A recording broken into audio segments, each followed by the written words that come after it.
everyone, and welcome to the Indogene Digital Summit 2024. My name is Jeff French, and I'm happy to be moderating a session today focused on how we're leveraging the readiness for artificial intelligence to really help drive better omnichannel efficiencies and effectiveness in our engagements. I'm very happy to be joined today by a panel of industry experts. So first, let me introduce Sander Reutenberg, who is the Global Head of Omnichannel and Digital at CSL V4. Good to see you, Sander. Fantastic. And next to him, you'll see that we've got Werner Raymakers, who is the Head of Digital Technology and Commercial Services at UCB. Good to see you, Werner. Fantastic. So today, guys, it's going to be a fun conversation. Really looking forward to this. It's a really, obviously, everywhere you turn today, it's all about artificial intelligence. But ours has a little unique spin on artificial intelligence. What we're starting to see at the moment in the life science space is with everybody out there experimenting on what is artificial intelligence and preparing and focusing on the different use cases to apply it towards. It's really starting to kind of create a bit of a fervor in the organizations about how do we leverage it, what's the implications associated with it, et cetera. And with that, it's really starting to drive new levels of understanding and capability, which people are starting to realize it's being put to bear on existing capabilities where the artificial intelligence hasn't even really taken on yet. And so that's one of the things I want to discuss today is in all this effort, there is this side effect that's happening at the moment. And in this side effect, it's one that most people don't expect. It's this readiness for Gen AI is driven pharma to really focus on getting things in shape around their capabilities, which has had a knock-on effect to actually building better experiences. And so we want to talk about all the things people are doing in terms of that readiness and kind of preparing for what this is going to end up being like. So we're going to spend some time on that. So what we'll do is I got a series of statements and questions that we'll throw your guys' way, and then we'll just kind of do some quick fire answers and discussion, and we'll go from there. Sound like a plan? Awesome. Looking forward. All right. Sounds good. Fantastic. So with the rise of all this experimentation, obviously, and you think about the application of Gen AI within the life science sector, maybe just a real quick, how are your organizations kind of preparing for how to harness this transformational technology in respect to, let's focus maybe on data and technology first. So maybe Werner, let me throw it your way to begin with, and maybe give us a sense for how you guys are handling that. Thanks for the question, Jeff. I think the capability part that you mentioned in your introduction is an important one because it also implies focus. So if we look at Gen AI in the broader space of omnichannel, content transformation is going to happen in the way we create content, the way we clear content, the way we get it to market. So for us as UCB, as a mid-cap biopharma player, we always, first of all, look in that space as in what is the role that we have to play? How do we play? Where do we play with our agencies? Where do we play with our technology partners? And what's the delta? Where is the delta that we really feel that we need to make the difference? So that's something importantly to bear in mind as we think about these capability buildings.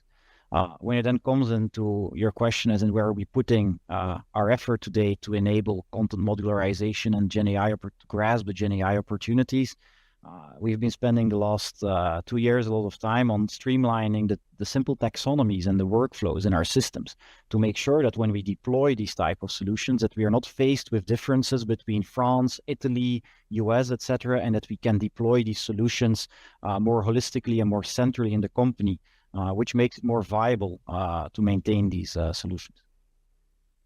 It's funny, right? Because arguably, we've been trying, pharma and life science and general trying to do that for years. And suddenly artificial intelligence comes around and that standardization construct suddenly becomes some mechanism by which they have a goal to drive it towards. And now it's actually holding fruit. Yeah, I couldn't agree with you more. We're starting to see a lot of organizations actually really focus their energies on kind of building up that standards and making sure that those are deployed and effectively leveraged throughout their organization to drive that consistency. Because it's the consistency at the end of the day that will enable that that capability and be able to leverage it effectively, right? Absolutely. So maybe, Sander, how about you? What in your particular area, what are you focusing around in terms of data and technology? Yeah, I mean, CSL V4 is in sort of the similar space in the farm industry, where we're definitely also not one of the largest companies that have maybe been working in this space for much longer than we have. At the same time, I think we can also learn from the experiences that have been coming before us. For us, it's really caused us to reassess our whole data landscape internally. We're taking really a strategic program that we're building around data analytics, which is looking at the organizational readiness, um, building up a roadmap for the coming years as we progress into it. The reality is there's such a richness of data that comes through, and the way AI uses that sophisticated that we had to reassess our whole attitude and culture around data.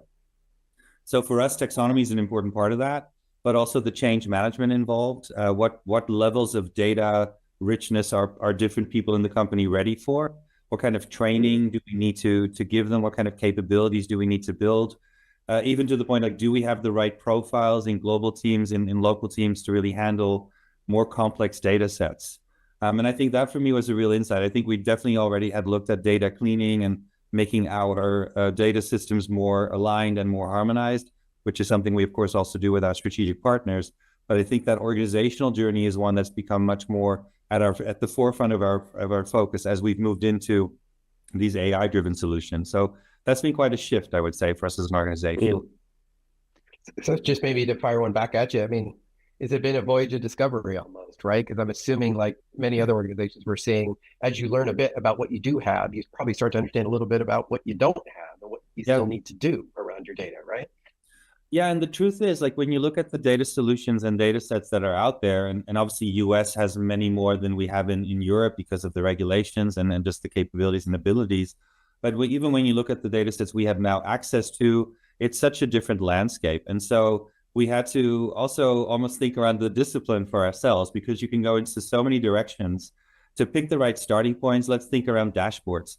The complexity that we can create in dashboards, and then the abilities to create different ones, it's almost endless. Does that serve the business purposes that we have, that we want to execute upon? I think that's the more important question. What are we solving for? Because you can go into so many directions with your data. It's really around mapping it out, taking a stepwise approach, and trying to find the right starting points for people that are eager to get onto a more sophisticated, more complex data journey. Yeah, absolutely. And Verna, feel free to add here too as well. I'm finding as I talk more and more to different organizations around the life science business, that seems to be this trend about how do you start to prioritize effectively about the things that are really need to be focused on first, right? And sometimes that takes that learning journey to figure that out, to understand what it's actually going to be applying towards, or what it's not. I don't know, maybe Werner, any comments to that? How are you you talked about modular content before, you talked about some other areas of Yeah. focus. How are you prioritizing? Well, and first of all, we also talked already a lot about data. I feel that with the Gen AI opportunity, it also expands the discussion now. Before there was an omnichannel, a lot of focus on bespoke creative, and if we make the button look a little bit different, we believe there will be an HTTP actually that clicks on it. Now with Gen AI, there is also very fertile ground to have to challenge ourselves in the way we create content in that sense. So um, having common content templates and content models and structures is very important if you start personalizing content, if you start with Gen AI, to infuse that into certain structures and to focus more on what is the content we want to bring out and that we want to tweak with Gen AI type opportunities rather than just the framework itself. So we're also doing a lot of changes on that front on top of these taxonomy elements. Yeah, if I could add one thing to that, though, and I think, you mentioned already a little bit of that, but I think, when we think around our overall strategy, most companies, of course, are moving from product centric, company centric towards customer centric. I do think with AI now much more available to us in a more broad sense, that shift to customer centricity has gained more importance for us. And that's, of course, not something that's limited to AI. It's really a much broader transformation in the organization, and has significant impact in our ways of working, and also, for instance, very simply put, co-creating solutions with our customers, making sure they even understand our ideas around how we want to engage them, and that we really do reflect their own preferences, attitudes towards that as well. We can't be disconnected from from our customers' reality either. So we have to safeguard that part of it as well. It's funny, right? Because at the end of the day, what we try to preach in terms of how we engage our customers, we now have to do it ourselves a little bit, right? Because it's about that journey of evolution and understanding that's really going to help drive this value. Funny enough, I want to touch back on a different aspect, Sandra, that you mentioned a little bit around people, right? So maybe switching gears here a little bit, because many people see Gen AI as a bit of a black box still. There's significant trust factors, and because of that lack of understanding, some people are even seeing it as a bit of a magic bullet that they'll put it in and it'll do exactly what you want it to, and it's going to solve all the possible business problems that have accumulated in pharma. But at the end of the day, like most transformational revolution, it comes down to the people and their ability to consume and understand and apply effectively this technology successfully. So maybe just focusing a little bit further on that, Sander, what are your experiences in getting both yourselves and maybe your organization kind of prepped for all of this, for this iterative nature, for this learning cycle, et cetera? What have you seen or heard of maybe in your organization and or elsewhere for that matter that are tackling this extraordinarily important element of this change? Yeah, I mean, first and foremost, I mean, we are an incredibly diverse organization, right? And when you think of digital affinity and readiness to work with these solutions, not everyone's at the same speed, and that's absolutely fine. I think what we've done is really prioritize some internal use cases where we experiment with AI. We've asked people to be nominated for that, but people can also volunteer for that. And so some of our internal use cases have now been running for a while, and we're gathering feedback. I have to say, most of the time, people are incredibly enthusiastic, but also sometimes surprised at the level of efficiency and ease that you can achieve if you really start using these AI tools internally as well. That's a great way for them to start ideating on what it could mean externally, of course. But we also provide really practical support. Like, for instance, we do a prompt academy.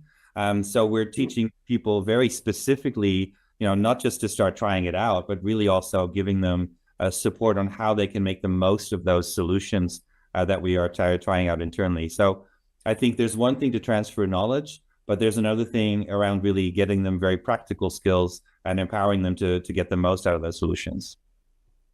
And are you finding that to be, kind of the uptake around the academy as an example, really, hands-on use of it?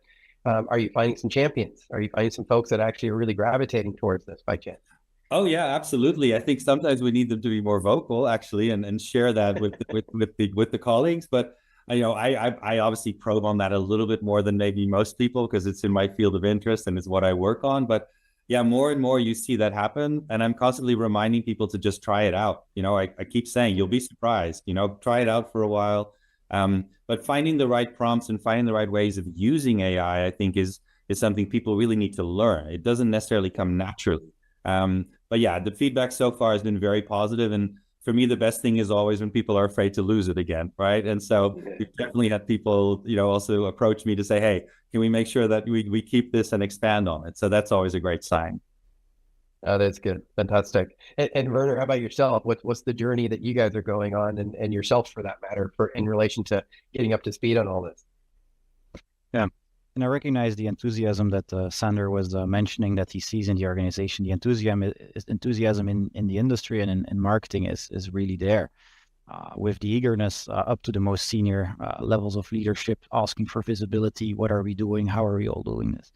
And it actually triggers an important question, as in, who will at the end of the day use these new capabilities and these new solutions? So we have that same discussion as we're going through a modular content type of transformation. We see the same with Gen AI. It needs to be linked with the transformation itself of marketing, because if you start doing pilots or proof of concepts on these solutions, we also ask ourselves the questions: what's the relevance? So there's great eagerness in the company, but what's the relevance of training the entire company, taking probably 1 year or 2 years to get everyone up to speed, which is important because everyone needs to evolve on that same journey together with us.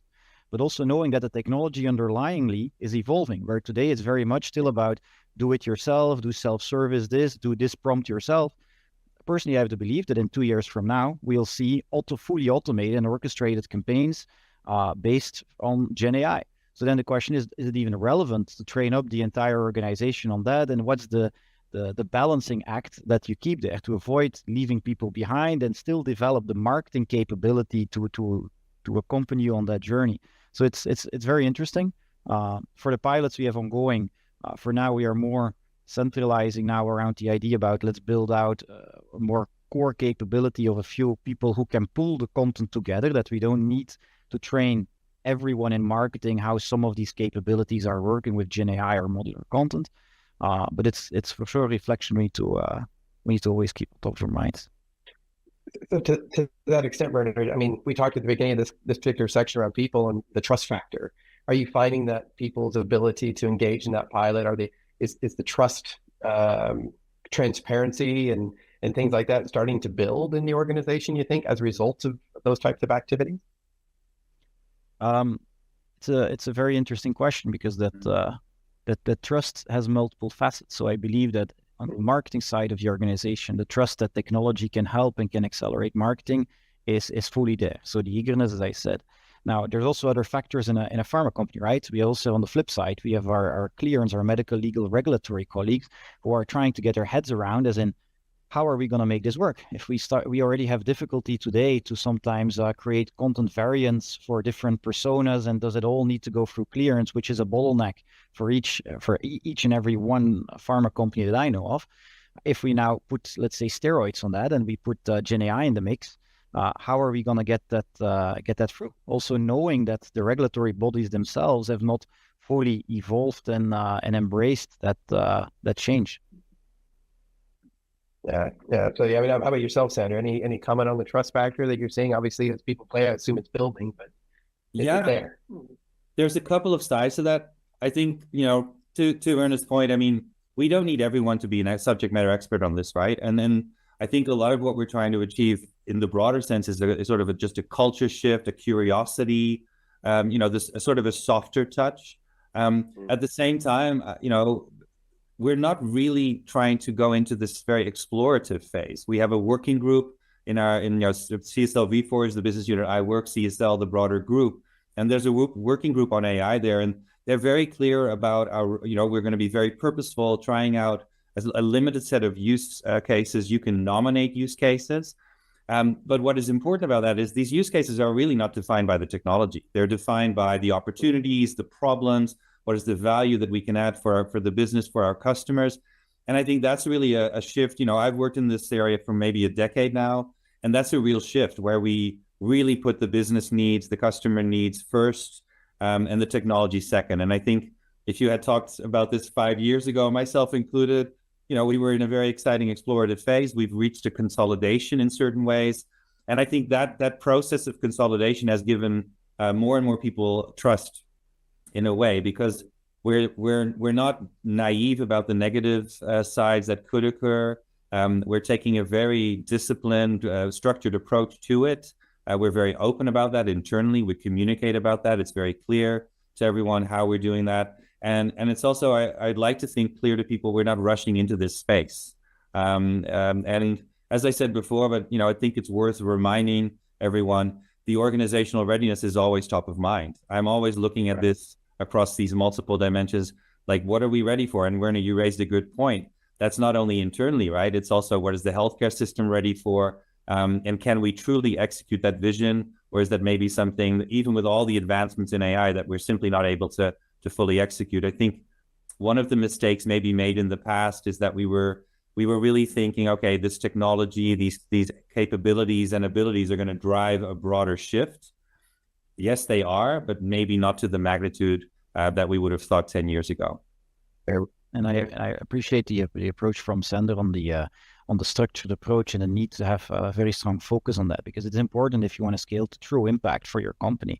I think we're all, in the last years, and now that the common broader understanding is there in the broader company, that if you have too many pilots ongoing, you're also stifling the innovation, and you're actually stifling the ability to push things through. So you need a level of focus there. Let's not forget that a lot of these downstream processes that you're touching, and downstream systems and etc., are potentially still in a GXP context. For instance, in UCB's case, the entire clearance flow is in a GXP context. So if you imagine putting there now 10, 20 different pilots from different units, which are happening in not in orchestration, if you put that in there, the chance that there's something meaningful coming out there with limited bandwidth of everyone is very low. And linking that with the fast evolving landscape that you have on the technology side with Gen AI on top, a pilot you're doing today in 6 months or 12 months from now, you will have already different beliefs, how the industry has evolved, how your vendor and your partners have evolved, how now agencies are repositioning in that landscape to link it with the beginning of the conversation. It's a very dynamic space, very interesting. Yeah. So based on, I'm sorry. No, I just want to say related to that, and one other thing we look at is like, what is the sustainable model for this innovation for us in the organization as well, right? Is there the ability to really define a clear ownership for this in the long term? Because it can't stay with teams like mine, right? When in like Werner's, like we are ultimately, transforming the organization. There are many people doing that, but we are one of those teams. And so sustainability is not that we keep owning all these solutions and initiatives. They need to be at some point able to be handed over to an operations unit, to INT, to marketing and medical, depending on what we're talking about. So I think sustainability is much more at the forefront of our discussions than it used to be, also with our partners. So sometimes it's more challenging for our partners as well, right? And then the other thing is scalability. I think for me, and this is, I've worked with a lot of startups. I think, some of them are brilliant. Some of them are working in areas where maybe there's a lot of competition as well. So it's a tough playing field. I think we all know that. But I think the scalability and sustainability together are what we as pharma companies are looking for, because we don't want to Werner's point, we want to place our bets wisely. Of course, we can change our strategy as technology and ability evolve, but we don't want to do that in a radical way every 2 years, right? That's just we're not set up for that. Right. So maybe to pull on this thread a little bit further, maybe another level down. So we start to think about all this work that's going on to pilot, to learn, to educate, and to kind of prepare for this future that has all these different capabilities embedded within them. Maybe Sandra, I'll start with you first, but if you were to look at all these different capabilities that are driving omnichannel engagement moving forward within the life science business, where do you see the biggest impact? What do you see that tackiness? Where do you see the one that's going to stick and have the largest positive impact as a result of all this preparation and capability build? Where do you feel that that's actually positioning itself towards? I mean, I'm biased, of course, but I think omnichannel engagement, so really that optimization of our customer engagement, reflecting the preferences. I think, healthcare providers, healthcare professionals are under a lot of time pressure. There's in some specialties a very limited amount of them available. The waiting times are huge. So our ability to engage them in ways that they, prefer, but also that really respect their busy schedules is an important part. So a shift that I'm seeing internally for us is a shift to field-based omnichannel. So we work a lot on really a cross-functional approach. So in the past, sometimes this was more commercially driven. We're really picking up the challenge to do this across commercial, medical, and market access. Now, I'm fortunate that in other parts of the business, things like integrated account management are already rolling out. So I have some things that I can then work with. But I think that very integrated, streamlined, customer-centric approach in omnichannel, that's, I think, where AI can really help, because things like recommendations, next best actions. Werner already mentioned automation, taking over certain steps that are potentially quite time-consuming, and making them far more data-driven. Realistically, AI can, of course, read into much more data sets and derive, good recommendations and next steps from that. So I think finding a good balance between the in-person engagements and also the field teams as orchestrators of this experience, because they often will know the customer the best, is a really important opportunity. So we're very focused on those types of things. Although, as I said, we are piloting predominantly internally to really understand the technology better. Werner, how about yourself? If you have, thrown that same question, what are you thinking right now is the most sticky opportunity for this? So bring it to our company context. As you see, we're currently in a product launch phase with a lot of our new products landing into various markets, also new indications. So speed and agility is for all of us very high on the agenda. How do we get materials out of the door faster? How can we on the one hand side balance, enable global marketing teams to still shape the core of the brand, as in what are the core claims we stand behind, what is the core positioning we want to do with certain of our drugs in all the markets, while on the flip side, especially enabling the local markets to play into those specific local market needs, specific events, pulling from what global marketing teams have done, but then creating their own variants, creating their own materials that can go out of the door very rapidly in that launch context. That's for us very important on how we engage faster with our stakeholders, HCPs and patients. Yeah, it's a fun one, right? One thing we like to talk about when I speak to many different folks within the life science in that space, there seems to be a real understanding of this balance between effectiveness and efficiency, right? And it's an interesting one because arguably you can sit there and say efficiency is yielding better effectiveness, right?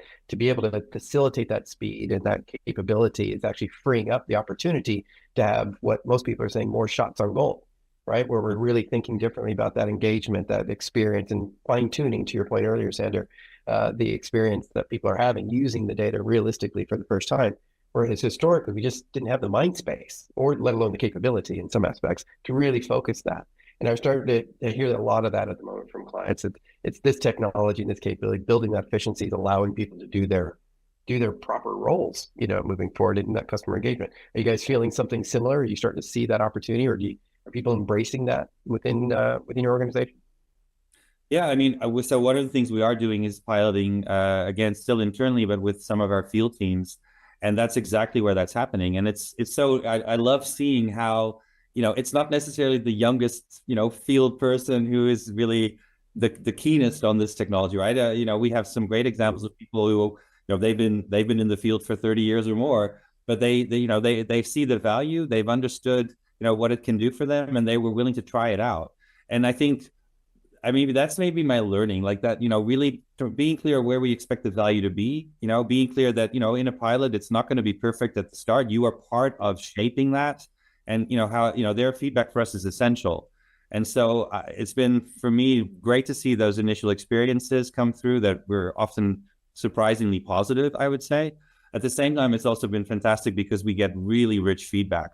And it's nice to see how people then ideate. And that goes a little bit back to, it's one thing to say, okay, I'm willing to try it. It's another thing to then say, okay, actually, I could see how this could work for me long term. And here's some areas where I see I could work with it even more effectively if you made a few changes. So that's been, one of the best examples that I've recently had on that change, and how, people's attitudes by trying the technology out and giving it a chance that really can shift very rapidly.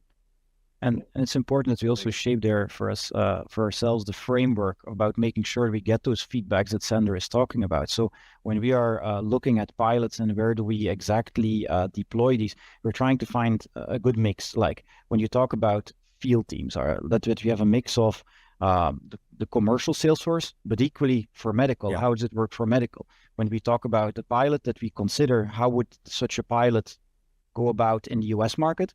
But equally, how does it go in a more complex market like Italy with regards to the disclosure requirements that they have over there, or other European countries? We have mainly in our drug portfolio an immunology business and a neurology business. How does it work in each of them? Because their business value proposition is different. The affordability for certain solutions is different between our immunology business unit and our neurology business unit, given that they are different in different drug life cycle phases. It's important to take those inputs so that, as Sander explained, that when you do that evaluation, you grasp those things that you really have from those pilots and from those initial deployments, a good perspective as in how do we now go forward, rather than go into the regular disease and, let's do now another pilot for this, or let's do another pilot for that. That's where we need to avoid. We need to learn quickly and make sure that we can scale. I think that's a really important point. I just want to quickly hop onto that because you mentioned something really important, and that's that we have to plan for that, right? And so, it's not about doing another pilot and, the other one is still running and we haven't even taken the learning. And so one of the things that, of course, let's say, go back to the example with the field team working now with that AI solution. We are actually now implementing those changes, right? And they are now testing, I think they're at version 3, actually. And so it's an iterative process. And, I think too many times in the past, because we were running maybe 20 pilots in parallel across the organization in different areas, there was very rich feedback, but the commitment to implement that in a timely manner was we weren't always ready for it, frankly. And so you need to plan ahead. And I think by doing maybe a few less pilots, placing them smartly in the organization across different types of colleagues, of teams, that's really where you build trust, but also the confidence that this is a serious thing for us that we really think can transform our way of working. And I think that consistency is a really powerful thing that we are doing more and more now. Absolutely. It's one of those where if you start to think about it, it's and I like your point where around the application of this on a structural level. If you plan appropriately, to your point, Sander, it means that you're starting to think about how you apply these things across the different dimensions of the business. Before you even feel like you have to pilot all over the place, just focus and spend the energy to think about what is it telling us? How do we then apply that outcome to different elements of our business? Talk with another organization recently where they're thinking a lot about these market archetype components and thinking about how these solutions can be leveraged in those different archetypes effectively. And then, so instead of having 3 different pilots, they're having one pilot that addresses all the variable needs that might happen. But it does take people a few minutes to spend the time to really think and plan ahead for those things. Which funny enough, I think we may have time for one more question, which actually leads, funny enough, into a question that we received from the audience that I'd like to throw out there with you guys, because I think most people are feeling this. So it was a really powerful question. So how are you addressing this dichotomy that's happening in the organization at the moment, where there's so much urgency to deliver these immediate results, to leverage the capability quickly in all of these customer-facing processes and get those quick wins and use that AI, versus balancing that investment, balancing both in terms of not just money, but resources and time and things like that, where we're getting, are we getting this right? How are you guys managing that I'm assuming continuous prioritization and focus around this particular area? Maybe I'll throw it to you, Werner, first. So what's your thoughts on managing that dichotomy? So it's always tempting to try to form the ideal solution or the ideal pilot and to over-engineer things. And we've probably made some mistakes there as well as UCB in the past. How we're now approaching that, or we're trying to dissect, directionally still setting out where do we want to go, but what are the small components that we can already enable as quickly as possible that are directionally going to fall in line with solutions, how we see things clicking together, but not anymore tying ourselves to a fixed outcome, which we believe where we will be in a year from now, because there will be changes left and right in that dynamic ecosystem that will throw us off balance anyway. So it's about more rapid value demonstration rather than the full holistic pilot that is ideally checking all the boxes, let's say. So it's a level of pragmatism in our execution. Yeah. Sander, how about yourself?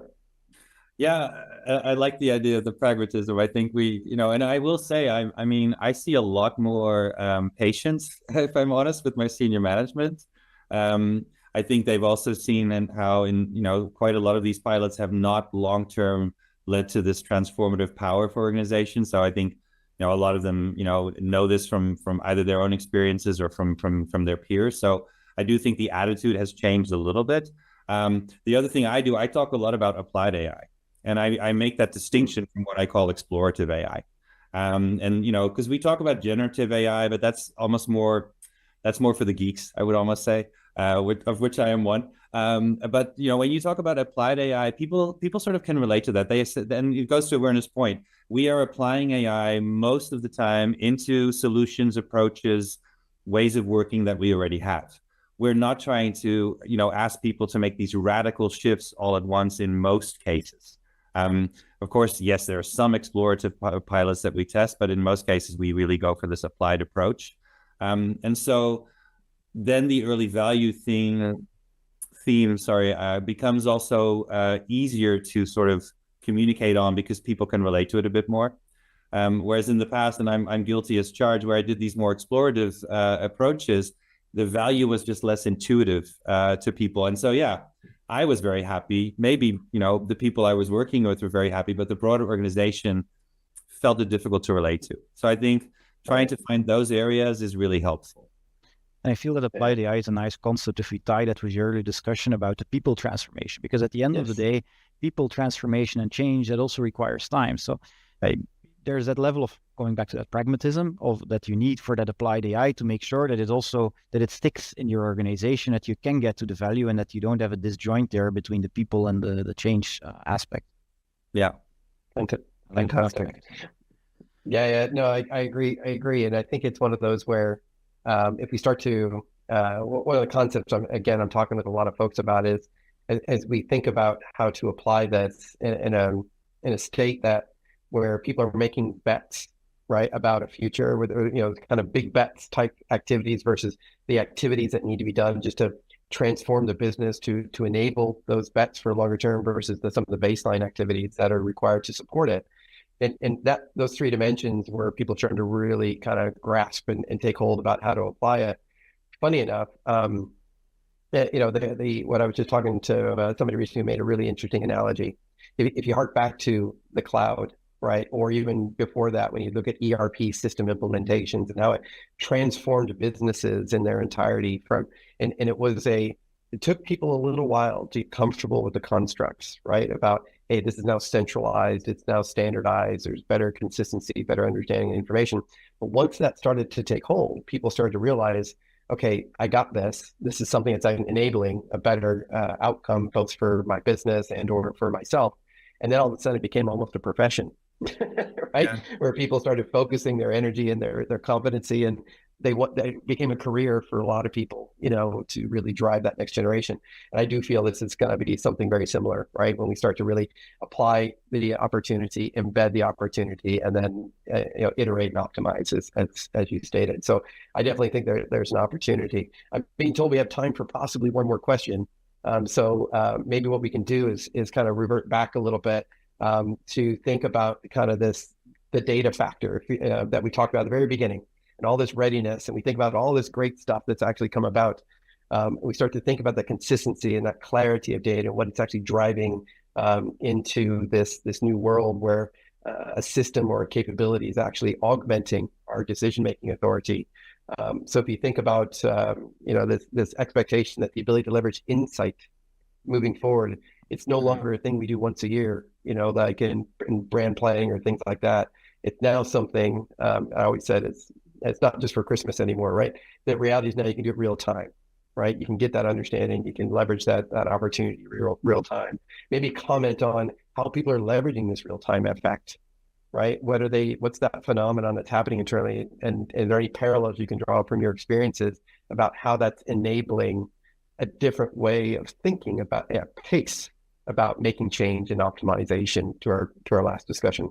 Maybe I'll throw it out there for either of you if you have any would like to comment on the pace of insight and how that's changing things. I'm happy to go first. So I believe that historically we've always seen omnichannel and content altering type of capabilities as quite separate to the actual engagement. It was more, let's feed the CRM or the omnichannel engagement teams with content as a fixed term. What I see happening now is that these things are coming more together with the opportunities to do more personalization based on the data that is actually sitting in your CRM from your customer interactions, etc., which will then drive how you should personalize the content. So I see those two fields dovetailing together. That's becoming very interesting. So it's very important. How do we actually incorporate the customer feedback we're getting from the market into our content altering, into our content elements, what is working, what not? And if we look back in our organization 3 years from now, I believe barely anyone was looking even at, okay, we now created our content. How is it even used in the market? Just starting to analyze, like, how much is it used on which channels, what are the interactions we've had, leads to better content creation itself, and leads at the end of the day to better engagement and better outcomes. So that's for sure a trend I see. Absolutely. Yeah, I mean, absolutely. I actually had a discussion about brand planning today related to this, and then we were sort of more saying, okay, we want to now introduce this. We're not doing it yet, and we said, okay, what's a great starting point? I mentioned that earlier, right? Finding the right starting point. And we basically came out with, okay, ideation. Ideation through an AI it's a super safe use case. But it's an incredibly important part of brand planning.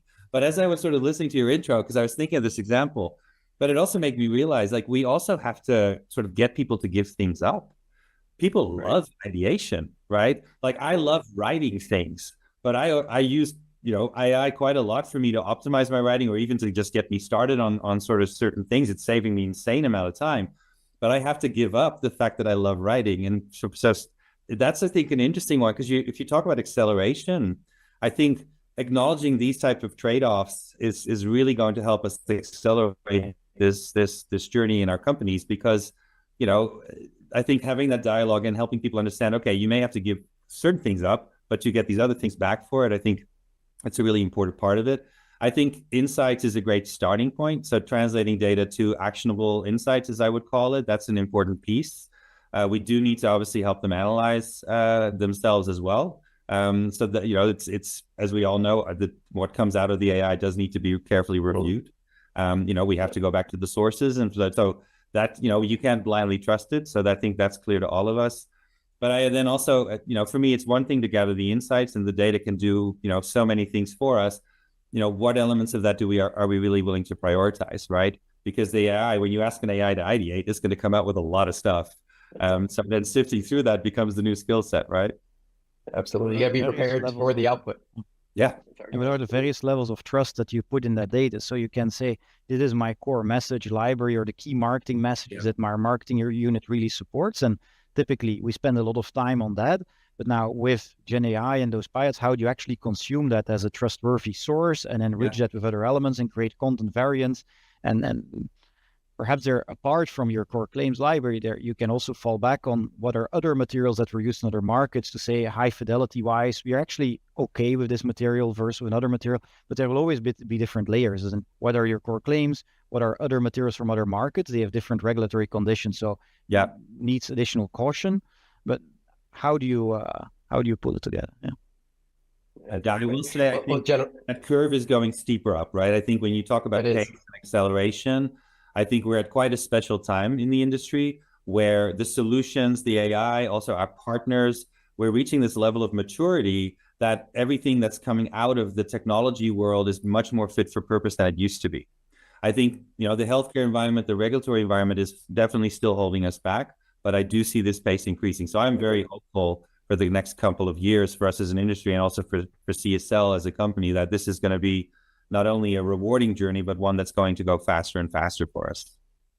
Totally agree. And another analogy I'll draw is it's like us with mobile phones, right? The reality is now we consume that at a rate, then a pace that's incredible, right? And what can we realistically do with it? Is there a limitation? My 14-year-old has got a much higher capacity around that kind of stuff than I do, I can tell you that. But gentlemen, it was an absolute pleasure. I really appreciate your time today. Your insights were absolutely fantastic around this really kind of interesting topic about readiness and preparation for artificial intelligence, what that's actually bringing to the fold, but also then once you use the artificial intelligence, how you can actually expand your capabilities, et cetera. So absolutely appreciated all that input. It was fantastic. I thank you again for your time. And I hope you have a good remainder of the day. And I'd like to thank everybody for watching this video. Thank you. Thank you.